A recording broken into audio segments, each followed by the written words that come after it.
오늘은 사순절 세 번째 주일입니다. 사순절은 40일 동안 말씀 읽고 기도하면서 예수님의 고난과 죽으심을 기억하고 동참하는 기간이에요. 이 시간 우리의 마음을 모아 하나님께 예배하겠습니다. 다 함께 사도신경으로 우리의 신앙을 고백하겠습니다. 나는 하늘과 땅을 만드신 아버지 하나님을 믿습니다. 나는 나를 위해 십자가에 죽으시고 3일 만에 살아나신 예수님을 믿습니다. 나는 날마다 함께 하시며 도와주시는 성령님을 믿습니다. 나는 다시 오실 예수님과 천국에서 영원히 함께 있을 것을 믿습니다. 아멘. 다 함께 일어서서 율동을 따라하면서 찬양하겠습니다.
하나님은 너를 지키시는 자 너의 우편에 그늘 되시니 낮의 해와 밤의 달도 너를 해치 못하리.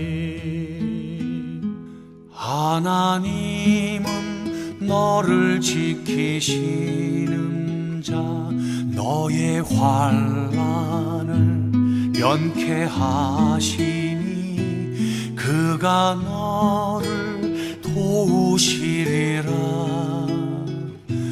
너의 출입을 지키시리라. 눈을 들어 산을 보아라. 너의 도움 어디서 오나. 천지 지으신 너를 만드신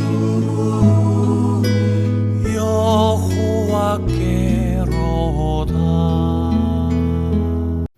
사랑의 하나님 아버지 감사드립니다. 우리 사랑부를 사랑하시어 봄 기운 가득한 3월 둘째 주일 비대면으로라도 예배를 드릴 수 있도록 여건을 허락해 주심에 감사드립니다.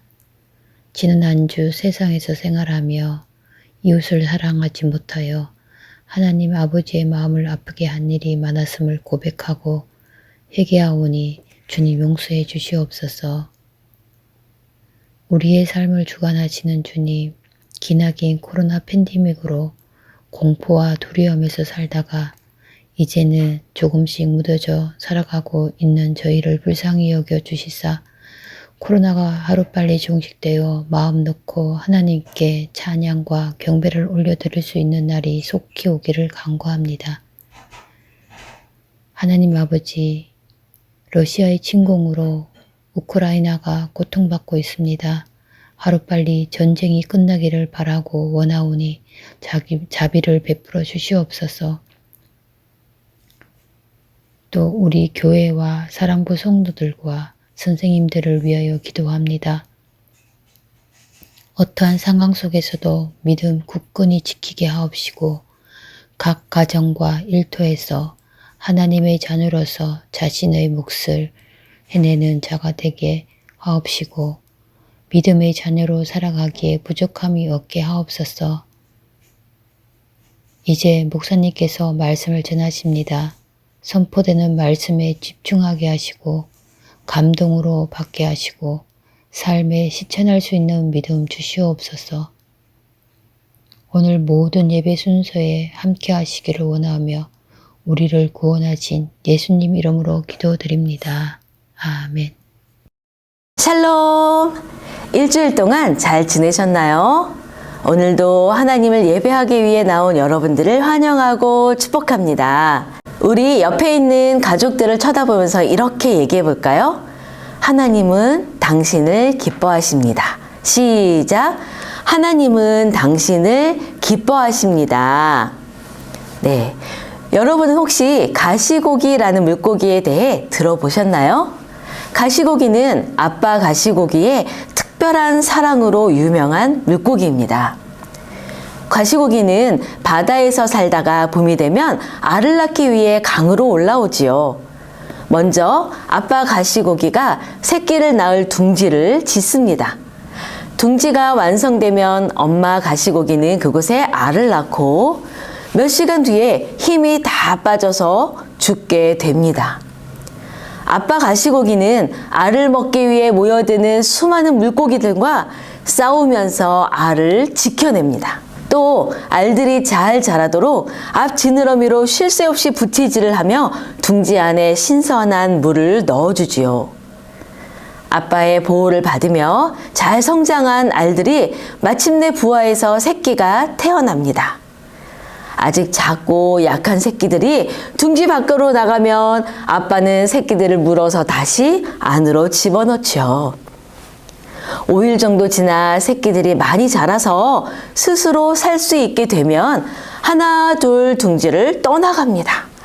아빠는 마지막 새끼까지 모두 안전하게 떠나보낸 후에 그 자리에서 죽게 되지요.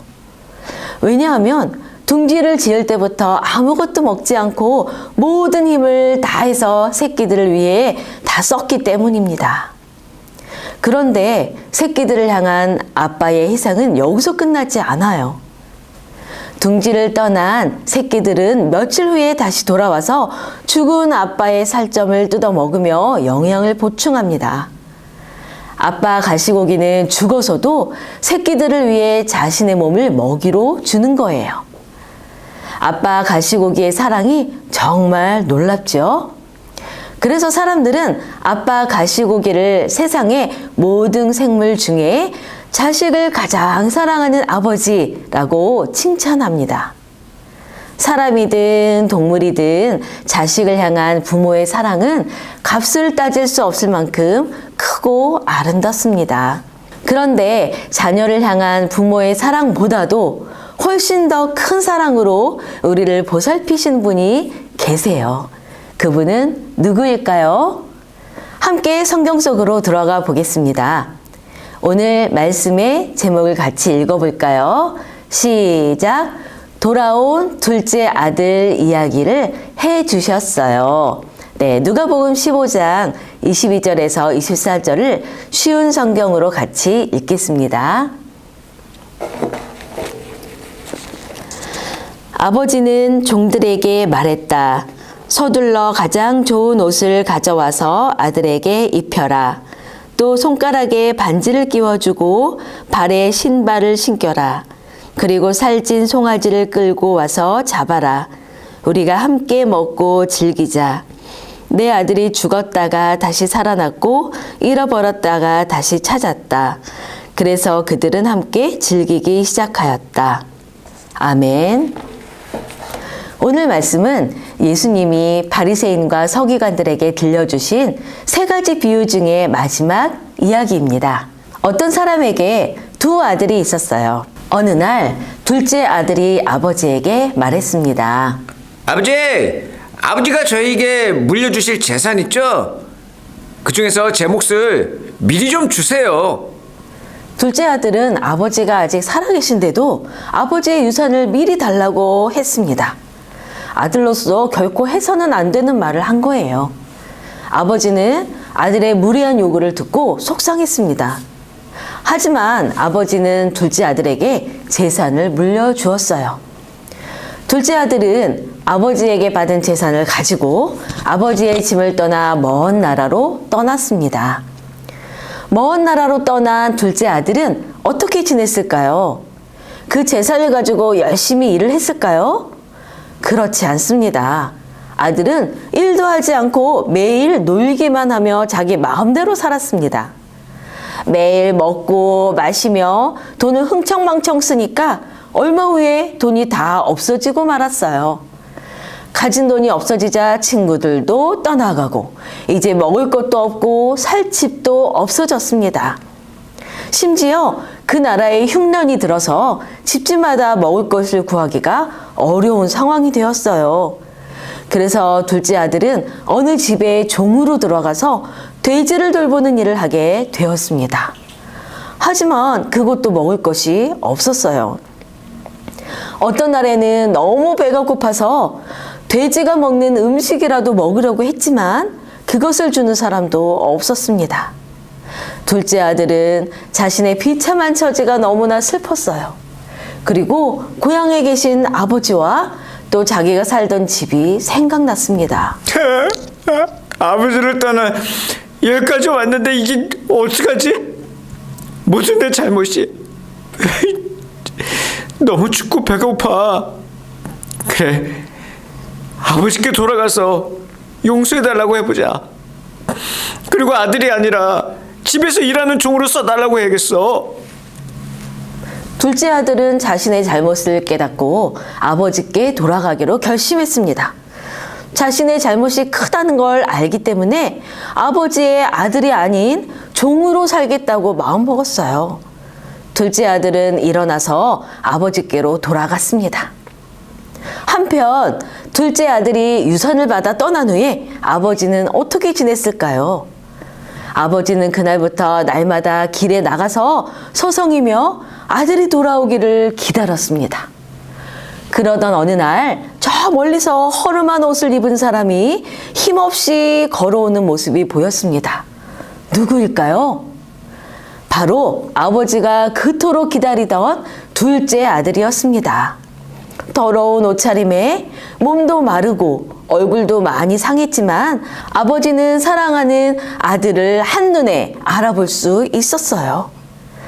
아버지는 어린아이처럼 기뻐하며 온 힘을 다해 둘째 아들에게 달려갔습니다. 누군가 이 모습을 보고 점잖지 않게 행동한다고 손가락질할 수도 있지만 아버지에겐 중요하지 않았어요. 아버지는 둘째 아들을 꽉 끌어안았습니다. 둘째 아들은 아버지에게 항상 사랑스러운 아들인 거예요.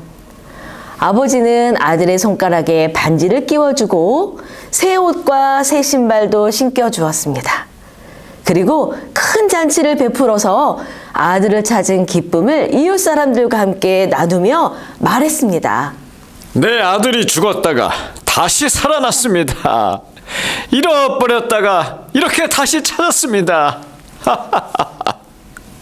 사랑하는 사랑부 형제 자매님들, 아버지의 돈을 들고 나간 아들은 오랫동안 즐겁게 살 줄 알았습니다. 하지만 아니었어요. 돈이 있으면 기쁨도 즐거움도 가득할 줄 알았습니다. 그러나 그것도 아니었어요. 세상이 주는 기쁨과 즐거움은 안개처럼 금세 사라집니다. 하나님의 자녀는 하나님 아버지가 주는 참된 기쁨과 즐거움으로 살아야 해요. 하나님 안에 살면서 하나님이 주시는 참된 기쁨으로 살아가는 여러분이 되시기를 축복합니다. 사랑하는 사랑부 형제 자매님들, 죽은 줄로 알았다가 살아 돌아온 아들을 만난 아버지의 마음은 얼마나 기뻤을까요? 아버지는 뛰어나와 아들을 얼싸안고 그 얼굴에 자신의 뺨을 대고 울었습니다. 하나님은 우리가 하나님께로 돌아왔을 때 그렇게 기뻐하세요. 그리고 지금도 잃어버린 하나님의 자녀가 돌아오기를 간절히 기다리세요. 우리를 향한 하나님의 놀라운 사랑을 아는 사람은 어떤 상황에서도 하나님께 감사할 수 있습니다. 그리고 우리는 하나님을 믿지 않는 사람들이 하나님께로 돌아오도록 도와야 합니다. 주변에 있는 친구와 이웃들에게 하나님의 놀라운 사랑을 전하는 여러분이 되시기를 축복합니다. 우리 옆에 있는 가족에게 저를 따라서 이렇게 말해볼까요? 하나님은 지금도 기다리십니다. 시작! 하나님은 지금도 기다리십니다. 그리고 오늘 말씀을 기억하며 저를 따라서 다짐하겠습니다. 하나님의 놀라운 사랑을 전하겠습니다. 다 같이 기도하겠습니다. 한 영혼을 귀하게 여기시는 하나님 아버지, 우리를 사랑해 주시고 우리에게 믿음을 주셔서 감사합니다. 오늘 말씀을 통해 잃어버린 영혼을 향한 하나님의 마음을 알게 해주셔서 감사합니다. 세상이 주는 기쁨과 즐거움에 내 마음을 빼앗기지 않도록 도와주시옵소서. 주님 안에 거하며 사는 것이 얼마나 큰 기쁨인지 알고 날마다 감사하며 살게 하여 주시옵소서. 저를 돌보아 주시는 부모님의 사랑에 감사하고 끝까지 함께 해주실 하나님의 사랑에 기뻐하는 우리가 되게 하여 주시옵소서. 지금은 우리 주 예수 그리스도의 은혜와 하나님의 한없는 사랑과 성령님의 감화 감동 교통하심이 한 영혼을 향한 하나님의 크신 사랑을 내 주변 친구와 이웃들에게 전하기로 다짐하는 우리 사랑부 형제 자매와 그 가정 위에 이제로부터 영원토록 함께 하시기를 간절히 축원하옵나이다. 아멘. 광고하겠습니다. 첫 번째 오늘의 퀴즈입니다. 둘째 아들이 아버지께로 돌아왔을 때 아버지가 둘째 아들의 손가락에 끼워준 것은 무엇일까요? 네, 답을 아는 분은 제 핸드폰 개인 카톡이나 문자로 오늘까지 보내주시기 바랍니다. 두 번째, 사순절 기간 동안 우리 사랑부에서는 성경 말씀 쓰기 또는 성경 그림 색칠하기를 진행하고 있습니다. 매일매일 열심히 해서 다음 달 부활주일 4월 17일까지 완성해 주세요. 하나님과 함께 행복한 한 주간 보내시고 다음 주에 만나겠습니다.